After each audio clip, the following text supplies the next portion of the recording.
We're ready to get things going on a Wednesday, just one day away from the AT&T Byron Nelson. He's the legend known as the father of the modern golf swing. So we're going to go big on why this legacy lives on in the modern pros and bring you tangible pieces of his history. But now on to the first of 5 majors for the PGA Tour champions, the Regions tradition. And today we're going to join up with a 2-time winner of the event, Fred Funk, live to take you inside the preparation and the golf course as there's a big opportunity on the horizon. Hear more about that later. Plus, are you in a golf slump? Need to get back into the game physically and mechanically? Peter Jacobson, he's also been doing some prep work of his own, and he's with us all show long to get your groove back. So let's not waste any time as Morning Drive tees off now.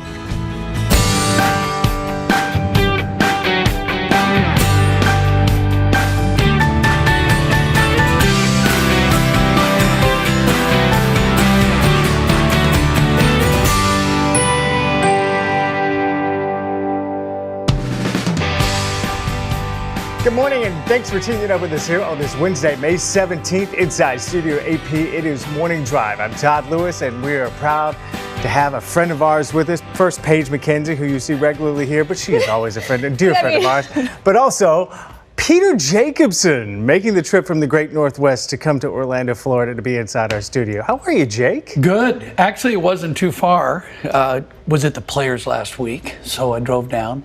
So it's really just because it's convenient for you that you decided to stop by. Yeah, but you and I have known each other for a long time, so I have to come do this show with you. It's always so fun. Even though he's an Oregon Duck and I'm a Washington Husky, we have proven that you can be friends down the I-5 corridor. We shall see over the next 2 hours how long this friendship will last.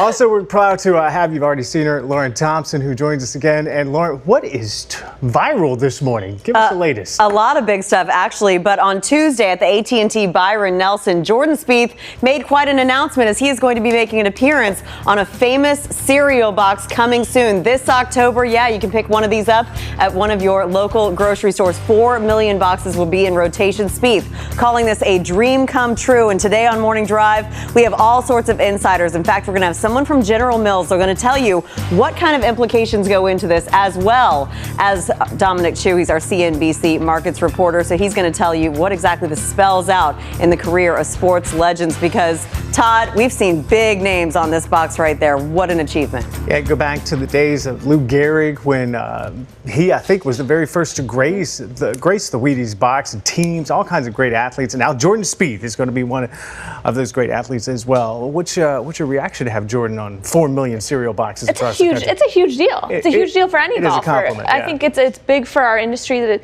we're very, very mainstream for Jordan Spieth to be front and center. I grew up eating the Wheaties, knowing about what it meant for athletes to make the Wheaties box. I think it's very cool. Well, he's the all-American kid, let's face it. It also, as you said, it brings in pop culture.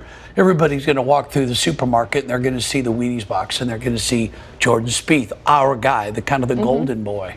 And Jake would have some great experience about what it means to be on a Wheaties box. Yeah. Why? Because Peter Jacobson was on a Wheaties box. Look at this. What year is this, Jake? I think this was like 1943 when I was 30 years old. No, that's, I believe, 1995. I had a really good year, 95, and they put me on there. And see, they had to put my name and PJ Tour Professional because if you look at me, nobody knows who the heck I am. And in the top right corner, low fat.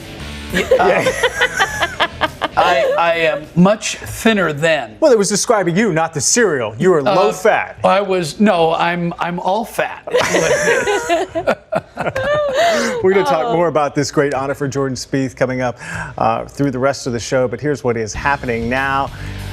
And Jordan Spieth playing once again the AT&T Byron Nelson, his grouping. Well, he'll be playing alongside Brandt Snedeker, who's coming back from injury, and Matt Kuchar. Not a great record for Spieth in this event. He's hoping to change that here this week. Not much. I feel great about the state of my game right now. I really do. I don't try and do too much. Then I'll be in good shape going forward. And I'm striking the ball as well as I've struck it this entire year, which is as good as I've struck the ball on tour. That's how I feel. My wedge play and putting are just yet to kick into gear, and it just takes a bit of momentum on course. You know, I can do all the practice I want. It's just seeing some go in on course, whether it's one round or through a streak of 2 tournaments. Just to feel like it's all the way back to top notch. So it's close. By the way, Jordan Spieth's best finish in this event came when he finished tied for 16th as a 16-year-old. He was a junior in high school, he was an amateur. And we look at what he has done at the Players 2014, that tie for 4th finish, but 3 straight missed cuts, including just last week at the Players. So, Jake, I'll start with you. Should we look at what happened last week as a barometer as to where his game is right now? No, not at all. That's the one thing about when you play on the PGA Tour, the LPGA Tour as a professional, you really can't look at recent performances as a prediction of what's going to happen the next week. I was talking to Spieth on the range last week, Friday, and he was upbeat and excited and happy about his game. Said he's hitting it great, putting it great.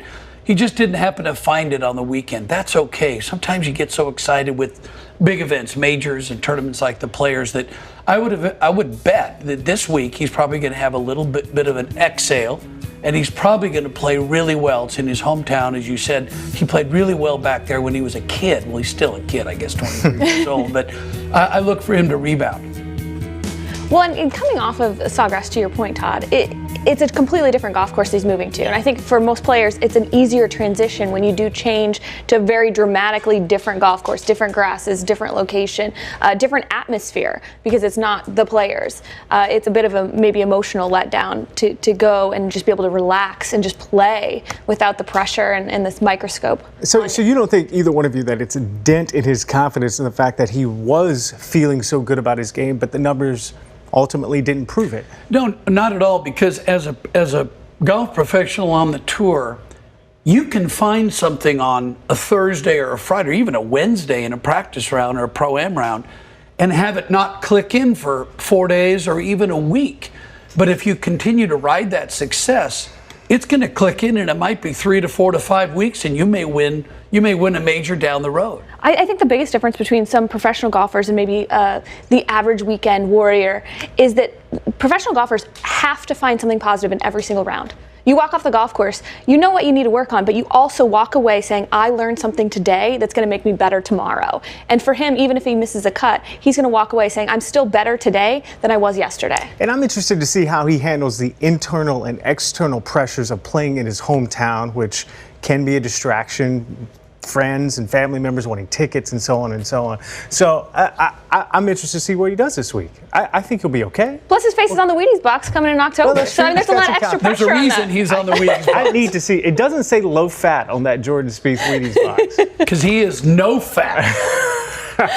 Also happening now, we have a major championship this week on the PGA Tour Champions. It is the region's tradition, the first of 2 straight weeks of majors for players over the age of 50. Next weekend, it is the KitchenAid Senior PGA Championship. Bernard Langer is the defending champion. Greystone Golf and Country Club is the site in Birmingham, Alabama.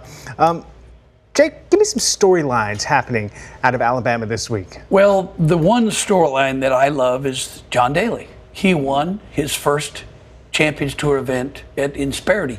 I actually played with John in his first Champions Tour event at the Insperity last year. Fuzzy Zeller and I got to play the first round with John, and he was nervous. He was very nervous. He was excited about being there, and it's taken him a year to get comfortable. It's surprising to me that it would take him that long, but for him to come through with that victory, I'm now curious to see how he's going to do when he's put back in that position of being the guy. Right. Everybody's expecting him to win. So how will it play out this week in Birmingham? Well, I think when he came out to the PGA Tour Champions, there was a lot of expectations on him. He was kind of the face, the new guy on the street. He was on a lot of the billboards. He got a lot of the press. And maybe, do you think that had anything to do with taking a year to win? Or I do. I think sometimes somebody like John, who we know is bigger than life, he's at Augusta, he's got his bus, he's selling everything. Shot glasses and underwear and all the crazy things. Whoa, what? He is. You've been there. You know what I'm talking about. I know it's early in the morning, but we're all putting on our underwear about this time. But I think for John to be the face of the PGA Tour Champions, I think it's taken a little bit of adjustment. I think he likes that role. Sure. And I think he's gonna flourish in that role.